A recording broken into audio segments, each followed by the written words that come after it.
Okay, how's that? All right. It's first Sunday in Advent, and that's cool.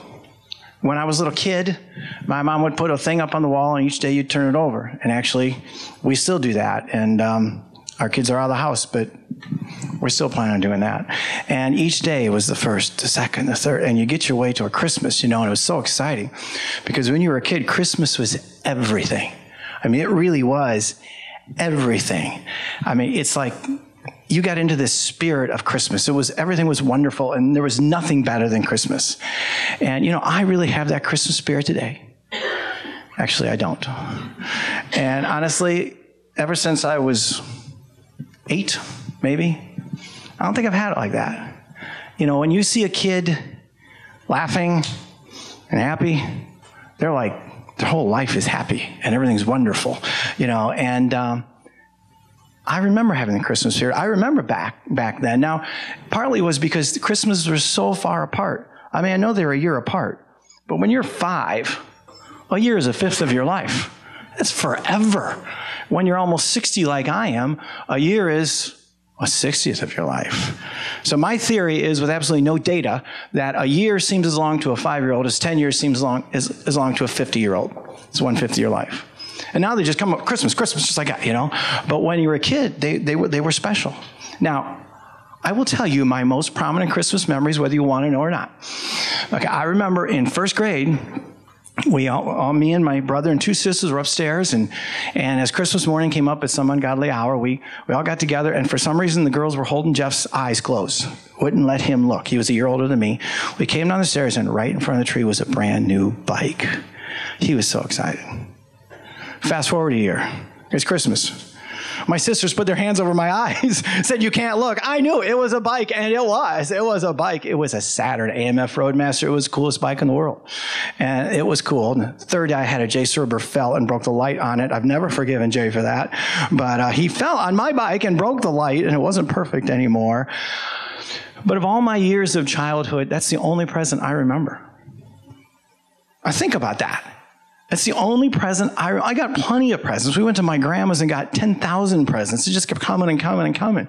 But the only one I remember is the bike. But other things I do remember. The lady next door, Mrs. Bredbeck, she was one of those people, we didn't like her. That old lady, I mean, she was probably my age. But at that time, she was old because I was 5 or 6. And I remember on Christmas Eve, Mom had baked cookies, and we were going to take them to the neighbors. And we took them over to Mrs. Bredbeck's. And all of a sudden, she wasn't that mean old lady.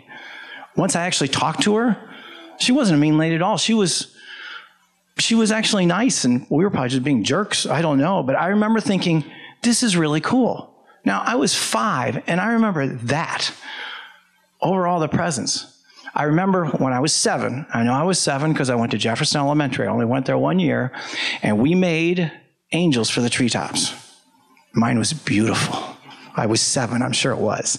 It was blue construction paper, a cone. That was the gown or whatever. And white wings with cotton on it and all kinds of glue. And I can't remember the rest, but it was beautiful.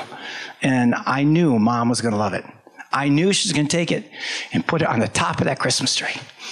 And I couldn't wait to get home and show it to my mom. Well, back then, we didn't have backpacks. We just carried all our papers in our hand, and they hadn't been invented. Actually, only Boy Scouts used them back then. And so I got home, and I went through my papers, and there was no angel. It was about 7 blocks of school, and I had somehow dropped it on the way home.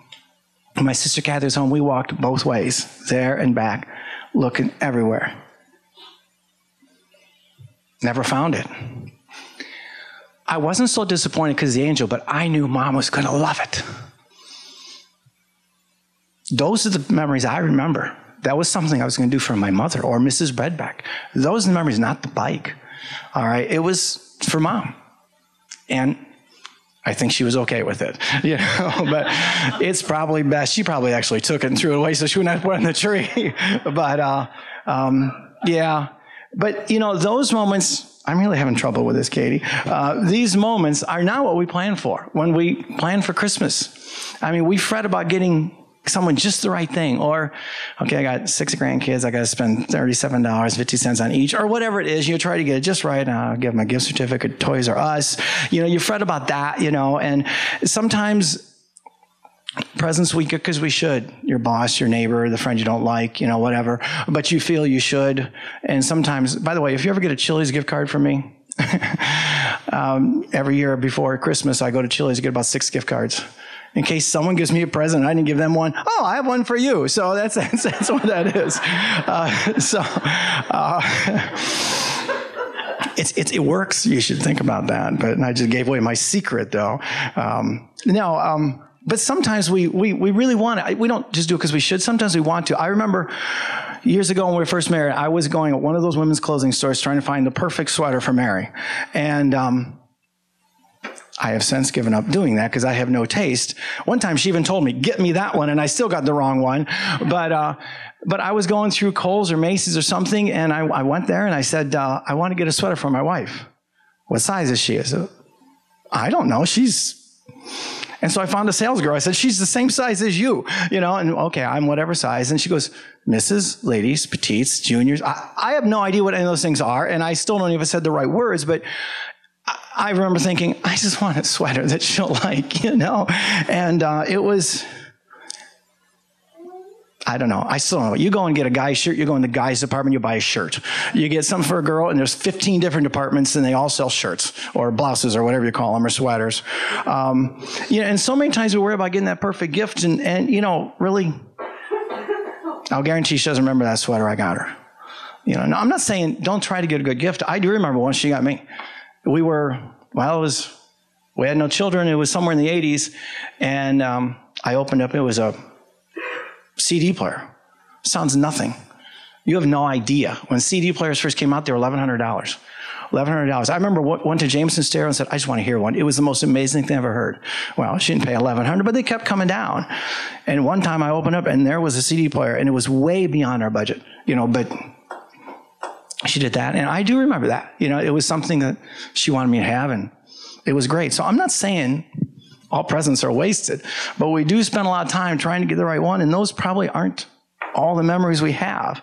Think about how much time you spend going this store, that store, that store, that store, that store. How much money you spend, getting the presents. But it's not just that. It's common to say, this year I'm going to remember the reason for the season. I'm going to take it easy, relax, and enjoy Christmas as God meant me to enjoy it. That sounds good. But we still have shopping, wrapping, cooking, cleaning. Actually, I have none of those. She has all those. Any of those things. But we all have a million things to do. I remember one time a few years back, Christmas was on a Friday. And so there was a Christmas Eve service, and then there was a You, Me, and Steve service on Sunday. And I looked last night. We learned 26 songs. 26 songs for those 2 services. Do you know how much time me, Gene, Steve, and Mary spent learning 26 songs? We were there forever, it seemed like. 26, it was like crazy. I was exhausted when it was done. And, we all have a million things to do before Christmas. A million things we want to get just right. But that's not what Advent's about. That isn't what Advent's about. God sent his son for us. That was a huge gift, because you know what happened to Jesus 30 years later. It wasn't all fun and games. He sent him as a baby in that manger. And he was going to grow up to be a man that would change the world the way no other man has done.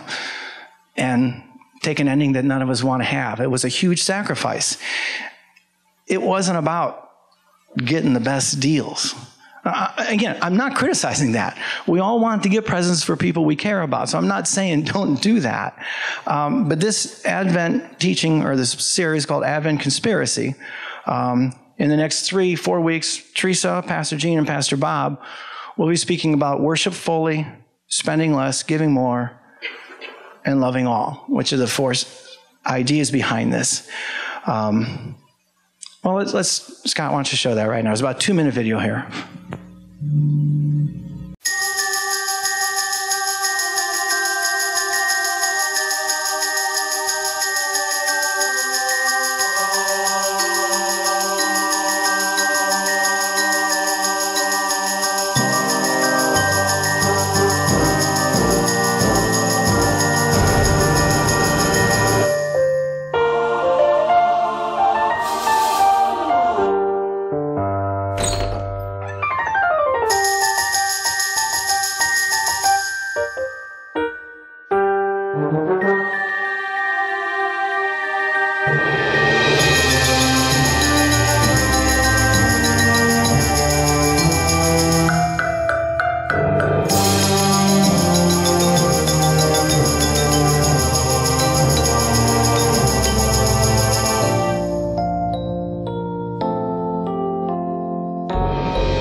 I looked this up, and according to Living Water International, there's still about 1 billion people on the earth without safe drinking water.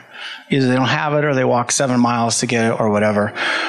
2 million people die each year from diseases because of bad drinking water, of which hundreds of thousands of those are kids. We have a project, and you'll see these bottles. They're out there across the hall. And I want to stress what this is and what this isn't. We'd like you for the months of December and January, if you desire, take one of these home. Fill it with spare change. All right, bring it back at the end of January. Now, I want you to realize what we're doing here. This is not an added expense. I mean, you know, a lot of you, almost all of us, are giving a lot here of time and money. We're not saying this added expense. We're saying spare change you wouldn't use. Maybe buy one less gift. I talked to someone, they're going to, their Christmas cards, instead of sending them all at 44 cents, they're going to hand deliver as many as they can.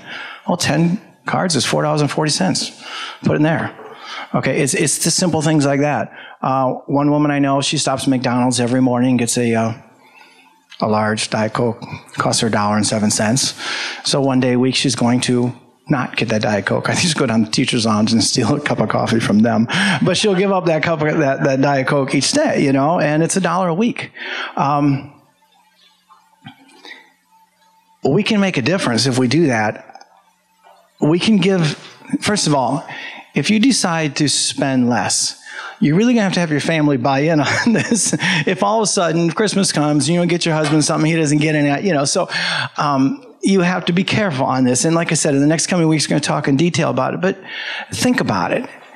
I want to give a gift that makes a girl look like that. That girl is smiling because she's got running water, something we all take for granted. But that was taken at a place where they had just drilled a well. First time they had clean running water. To her, that was magic. That's worth $1 McDonald's a week, you know? It's worth not giving one more present to someone who doesn't really need it. Each year, our wing buys presents for the custodians at school. And Linda said, don't do that. Give it to something like that.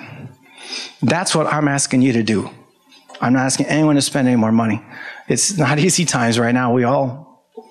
We're given a lot in our time, in our money, in everything. No one's asking you to do that. But just think about it. I will never see that girl smile because she'll be in Africa or South America or someplace, but you know, your money will help that. If it doesn't do this project, I think it's a great project, but find something. As my mother got older and she didn't need anything anymore, I said, Mom, instead of just buying you a sweater you're not going to wear or something for the kitchen, and how about if I just give to something that you think is important? She was great with that. I did it 1 year and then she passed away after that. But My dad, no, he kept wanting presents. No, I want a present. I tried that with him. Nope, I want a present. But so you got to figure out who you're dealing with. But think about that as this season goes. Think about that, because if we do this right, it can be my best Christmas ever and your best Christmas ever. I don't mean just the best food, the best presents, but I would like to be able to honor this season. Think about who it was about. It was about Jesus. I want to treat this season as it should be taught, worthy of the gift God gave us. 2,000 years ago, he gave us an incredible gift, and I think we should behave accordingly. Now,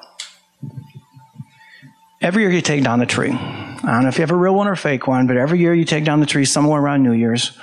And if anything signifies Christmas over, that's it. Although for some reason we don't sing Christmas carols in December, but we still do in January. I've got to figure that one out, but it's an Epiphany thing or something like that. But Christmas is over when you take that out. And every year I take it out, and we take all the ornaments off it, and I drag it out to the street. And each year I have a different emotion with it. And sometimes it's, okay, let's take on that room in the corner. It's really getting old and tired. Let's just get it out there, just throw it in the street. Sometimes, and I'm never sure why, but I'm feeling a sadness. And that tree almost becomes human to me. I feel sorry I'm sorry you got to go. And I'm sorry, I know it's just a tree, but yet I feel like I stick them out in the street. And if there's snow, I'll stand him up,